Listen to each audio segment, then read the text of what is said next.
Friend, આજે આપણે બનાવવા જઈ રહ્યા છીએ વડોદરાનું ફેમસ સેવ ઉસળ। જો તમે મારી જેમ સ્વાદિષ્ટ સેવ ઉસળ બનાવવા માંગતા હોય તો વિડીયોને સ્કીપ કર્યા વગર છેલ્લે સુધી જોજો, જેથી તમારે કોઈ પણ વસ્તુ છૂટી ન જાય। તો ચાલો રેસીપી આપણે શરૂ કરીએ। તીખું અને ચટાકેદાર સેવ ઉસળ બનાવવા માટે સૌ પ્રથમ આપણે લઈશું 1 ચમચી હળદર, 2 ચમચી કાશ્મીર મરચું, 1 ચમચી મીઠું, 1 ચમચી ગરમ મસાલો, 1 ચમચી સેવ ઉસળનો મસાલો, થોડો ગોળ। ત્યારબાદ લઈશું આપણે ઝીણું સમારેલું લીલું લસણ। ત્યારબાદ આપણે લેશું 5 કાંદા, 5 ટમેટા, એને પણ આપણે ઝીણું સમારી લેશું। હવે આપણે લેશું 3-4 બટેકા, એના પણ નાના ટુકડા કરી લેવાના। હવે આપણે લેશું અહીંયા 2 કપ અને વજનમાં 300 ગ્રામ જેટલા ફ્રેશ લીલા વટાણા। શિયાળાના લીધે લીલા વટાણા અત્યારે સિઝનમાં છે, પણ જો તે ઘરમાં ન હોય તો તમે ફ્રોઝન વટાણા અથવા સૂકા વટાણાને પલાળીને પણ સેવ ઉસળ બનાવી શકો છો। તો હવે સેવ ઉસળ બનાવવા માટે કુકરમાં બાફા નાખીશું લીલા વટાણા। આપણે 3 સમારી લીધા હતા બટેકા, તેને પણ તેમાં ઉમેરી દેશું। બટેકાને પણ નાખી દેશું। 1 ચમચી આપણે હળદર લીધી હતી, એ પણ તેમાં નાખી દેશું। 1 ચમચી મીઠું, 2 કપ પાણી। પાણી બહુ ઝાઝું નાખવાનું નથી। હવે આપણે વટાણાને બાફવા મૂકી દેશું।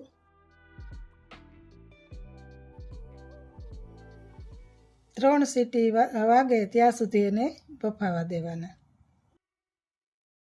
હવે આપણે વટાણા બફાઈ જાય ત્યાં સુધીમાં ગ્રેવી તૈયાર કરી લઈએ। હવે આપણે 2 પાવરા તેલ નાખીશું ગ્રેવી તૈયાર કરવા માટે।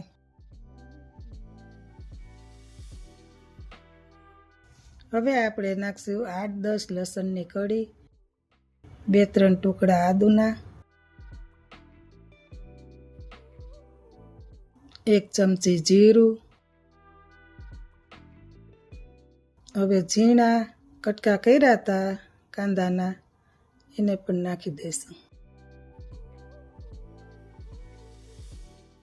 હવે બધું સરખી રીતે મિક્સ કરી દેવાનું, ધીમે આંચે, બહુ ફૂલ કરવાનો નથી ગેસ, ધીમે આંચે તેને ચડવા દેવાનું છે જ્યાં સુધી બ્રાઉન ન થઈ જાય ત્યાં સુધી। તમે જોઈ શકો છો આપણા કાંદા લાલ થવા માંડ્યા છે થોડા થોડા। હવે તમે જોઈ શકો છો કાંદો થોડો લાલ થઈ ગયો છે।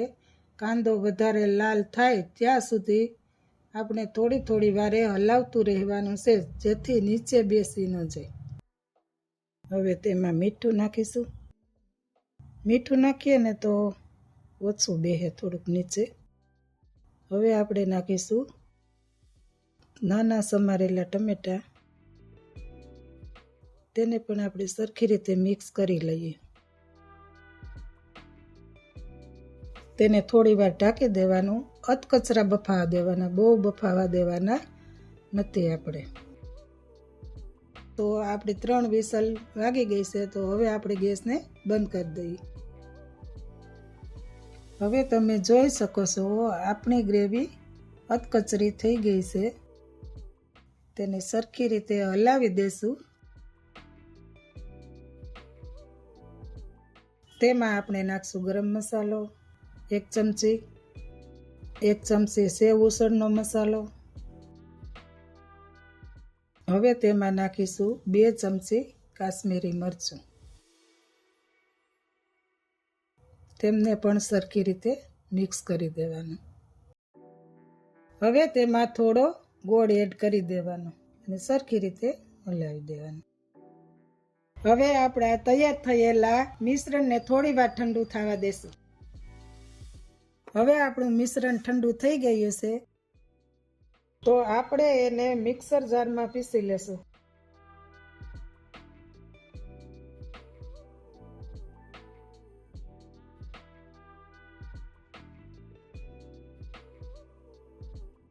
હવે આપણે એક બાઉલમાં તેમને લઈ લેશું.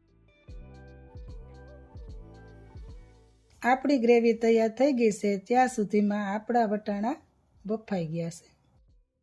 કુકર ખોલીએ, તેને જોઈએ. એકદમ સરસ રીતે બફાઈ ગયા છે, તમે જોઈ શકો છો. હવે આપણે લેશું એક પેન. તેમાં નાખશું 5 થી 6 પાવરા તેલ એડ કરીશું.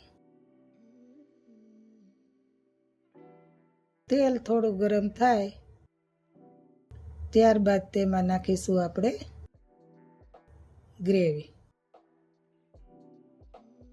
ગ્રેવીને સરખી રીતે આપણે તેમાં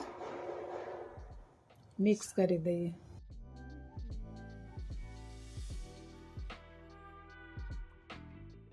ગેસની આંચ થોડી ધીમી જ રાખવાની, ફૂલ નહીં રાખવાની. હવે આપણે તેમાં નાખીશું 1 ચમચી કાશ્મીરી મરચું, 1 ચમચી ગરમ મસાલો. તેને સરખી રીતે મિક્સ કરી તેલ ઉપર આવે ત્યાં સુધી સાતળવા દેવાનું થોડી વાર. તમે જોઈ શકો છો બધું તેલ ઉપર આવી ગયું છે. આપણી ગ્રેવી તૈયાર થઈ ગઈ છે.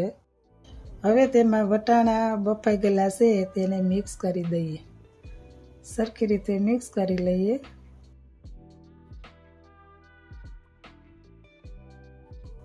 એક થી 2 મિનિટ સુધી તેમને રહેવા દેશું.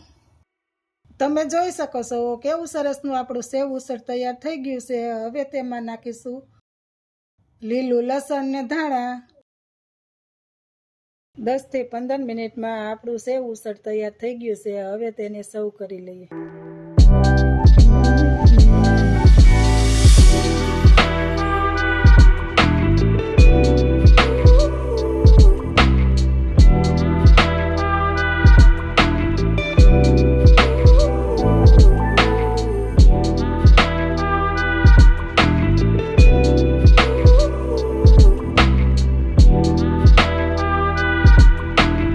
તમને મારો વિડીયો પસંદ આવ્યો હોય તો લાઈક, શેર અને સબસ્ક્રાઈબ જરૂરથી કરજો.